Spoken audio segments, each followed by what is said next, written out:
қоғамның салауаты, біздің адамдардың, халықтың денсаулығы мықты болу үшін не істеу керек? Енді сіз ренжімеңіз, бірақ мен айтарым, біздің қазақстандықтардың медицина жағынан, санитарлық жағынан, мәдениет жағынан салауаты аз. Совет кезіндегі сол ақысыз емделеді дегенге олар үйреншікті. Сондықтан мінекей қанша 30 жылдан асса да, олар сол жаңағы потребительский отношение дейміз ғой. Әрбір адам өз денсаулығына өзі жауапты болу керек. Бізде ондай жоқ. Яй деп жүре береді, әсіресе біздің қара көздер.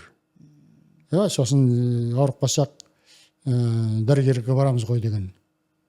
Ол уақытқа келгенше олар бір ауыр емес, екеу үшеуін жапсырып алады өзіне.